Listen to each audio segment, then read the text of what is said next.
mas a gente vai com aquele link do Lula. Lula! Falando o que vocês... Eu vou ler para vocês as falas dele, a gente não tem o trecho, mas vamos lá. Twilight Zone Brasil, pode colocar.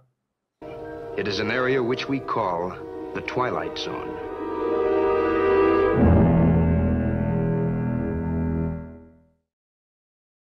O Lula, citando ameaça de, aspas, colonialismo digital para defender regulação das redes.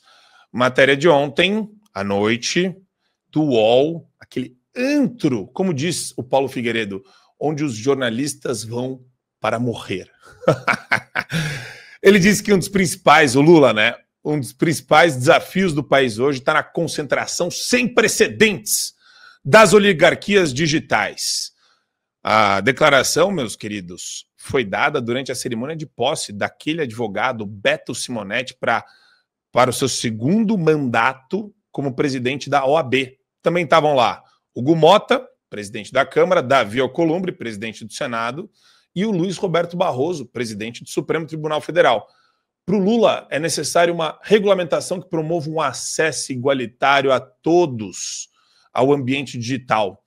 E ele lembrou que a tentativa de golpe de Estado, após a sua posse em 23, defendeu a regulamentação das redes sociais, dizendo que é preciso proteger mulheres, crianças e minorias no ambiente virtual.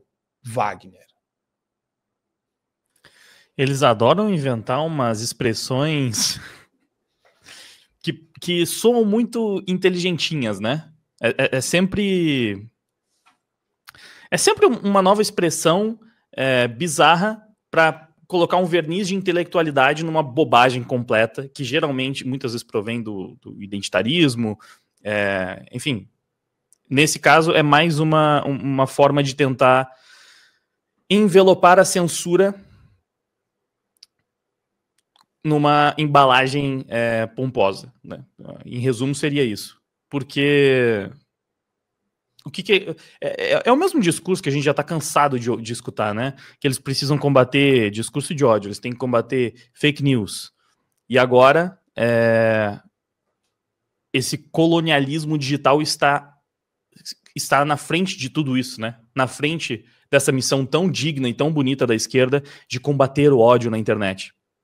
Afinal de contas, agora que as Big Tech saíram das mãos deles e se alinharam ao discurso do Trump, aos ideais de liberdade de expressão americanos, aí a gente tem um risco muito grave, né? Que é a problemática liberdade de expressão.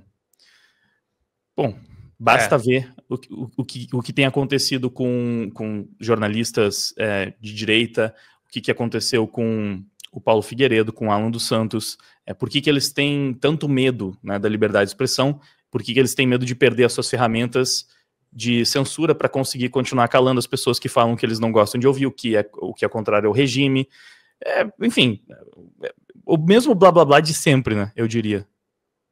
O mesmo blá blá blá de sempre. E aqui, Sté, eu queria te ouvir porque o próprio UOL está colocando, o discurso vai na mesma linha das falas recentes dos ministros do STF. A gente tem aqui uma fala do Barroso, eu não sei, eu tinha jogado para o bloco Crimes do Supremo, eu vou deixar a fala, desculpa, Barroso não, do Dino, no bloco Crimes do Supremo, porque ele está falando a mesma coisa de uma forma diferente, acredite se quiser.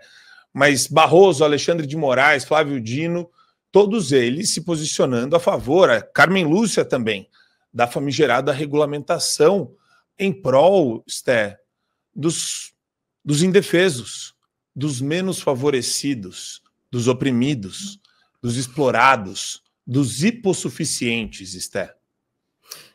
De boas intenções, o inferno tá cheio, né, Marco Antônio? Infelizmente é o que a gente precisa ter em mente, né?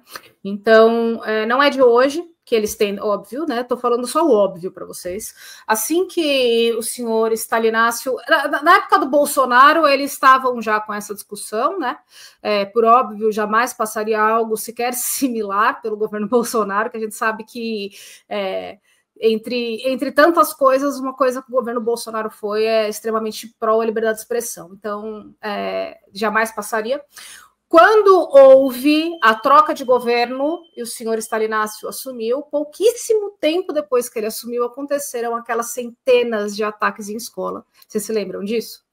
Naquele momento, um projeto de regulamentação de redes sociais foi o que mais ganhou força para, vou botar uma aspas aqui, combater as violências em prol dos desvalidos, né? E aí houve uma mobilização da nossa parte, mobilização da qual eu muito me orgulho de ter feito parte, para fazer com que as pessoas entendessem o que estava realmente acontecendo com relação aos ataques em escola e que não tinha nada a ver com regulamentação de mídia nem nada disso. Tinha mais a ver, na verdade, com fortalecimento dos núcleos familiares, enfim. De lá para cá, o que eles estão fazendo é tentando mover a janela de Overton para ver se esse tema ele ganha alguma adesão popular, tá? Só que não está ganhando adesão, principalmente porque agora é o pior momento do governo Lula e não vai ganhar adesão. Hoje a juventude, que é quem mais utiliza, né, as ferramentas de tecnologia, está absolutamente putaça com o governo Lula, sobretudo depois da decisão dos celulares em escolas. Então, a gente tem produtores de conteúdo jovens xingando o Lula até dizer chega, porque vetaram os celulares em escolas. Esse tema não vai colar. Eles literalmente taxaram as comprinhas da Shein, dizendo quando não iam taxar as comprinhas da China. Eles proibiram os jovens, né, de ter acesso, inclusive na hora do intervalo, aos celulares. Então, quando você junta todos esses pequenos elementos, hoje o que o jovem está na cabeça é que esse governo não representa, vamos botar assim, a esquerda que eles representam. Vou botar uma aspas aqui, tá bom? Então, é aquilo que o jovem pouco instruído tem como entendimento, tá? Então, essa tentativa vai, mais uma vez, só vai causar convulsão social, talvez cause alguma outra catarse similar ali ao que foi 2013, mas não vai pegar tração. Eles não vão conseguir mover essa janela de Overton. Passou o timing, sabe? A única maneira deles conseguirem fazer isso é com canetada do Supremo. É a única forma, porque o Supremo não é eleito, tá? É a única forma. Quem tem eleição, quem tem mandato, não vai se arriscar desse tema. É isso. Passou o time é muito bom. Eles perderam totalmente o bonde, né? Porque se tem um momento em que talvez eles conseguissem passar algo assim, seria no auge da cultura do cancelamento, quando as pessoas realmente estavam morrendo de medo de falar qualquer coisa em qualquer rede social, porque sabiam que teriam uma revolta, né? Uma reação muito negativa ao que elas estavam falando. Aquele momento, talvez. Hoje em dia, é muito bom você perceber que você entra em qualquer publicação controversa, polêmica, sobre questões identitárias, que eram as que mais mobilizavam os ativistas de esquerda tentando cancelar os outros, você vê que tem várias pessoas falando tranquilamente contra o feminismo, contra os radicais do movimento negro, contra a militância LGBT radical também, né, que defende coisas absurdas. Você abre uma publicação sobre isso no Instagram, no Facebook, até mesmo no Twitter. O Twitter é o lugar onde você mais vê a concentração desses militantes ainda hoje. Mas mesmo lá você já vê muito mais pessoas se colocando contra isso. Se a gente volta uns 5 anos no tempo aí, talvez, era totalmente diferente. A esquerda já monopolizou muito mais a internet, as redes sociais. Então, eles perderam.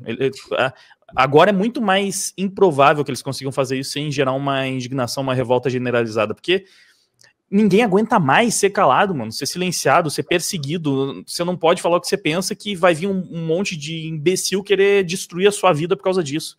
As pessoas já se revoltaram contra essa censura popular, por assim dizer. Vão permitir que o Estado faça isso, agora que eles perderam o poder do cancelamento? Então, a Esté colocou muito bem, perderam o timing total. Olha, uma época que eu fiquei receosa foi na época dos ataques em escola, tá? Porque o governo Lula estava no começo, ele tinha acabado de ser eleito, ele emplacou a pauta, e, assim, se eles não tivessem feito aquele relatório que culpava tem a perna esquerda e a perna da extrema-direita, né? Quando culparam a perna da extrema-direita por aquilo que havia acontecido, e na sequência caiu a casa, assim, ó, um monte dessa molecada do Discord comemorando a eleição do Lula, com camiseta de comunismo e tal. Se eles não tivessem feito esse documento que culpou a extrema-direita pelos ataques em escola, talvez eles tivessem alguma chance ali, tá? Para mim, aquele foi o momento de maior risco, porque só em São Paulo foram 329, se eu não me engano, era 329 ataques que foram debelados. Só aqui no estado de São Paulo. Então, para vocês terem noção de como o negócio foi fortíssimo. Eles realmente manobraram o negócio. Os alertas que o Wagner e a Esté dão aqui sobre essa, principalmente, né, a maneira como as pessoas acabam encarando a comunicação da extrema esquerda, eu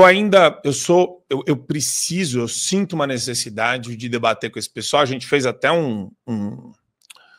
uma enquete aqui no nosso canal do Fio Diário, porque existe, eu vejo essa necessidade, não no show da manhã, tá, pessoal? A dinâmica do show da manhã, ela tá muito boa desse jeito, mas dentro do canal dá para ter programas de debate, e eu acho que o debate, ele é bom, até mesmo porque ele explora a loucura dessa galera, né? A gente sabe, a gente consegue entrar às vezes no âmago de algumas questões. O debate pode às vezes não ser produtivo, mas se for, e se isso acontecer por culpa exclusivamente do cara de esquerda, a máscara vai caindo. Para vocês não, né, que assistem a gente todos os dias, mas para muita gente tem gente que está no processo que você estava há 5, 10, 15, 20, 30 anos atrás. Furar bolha é uma coisa que não pode ser subestimada.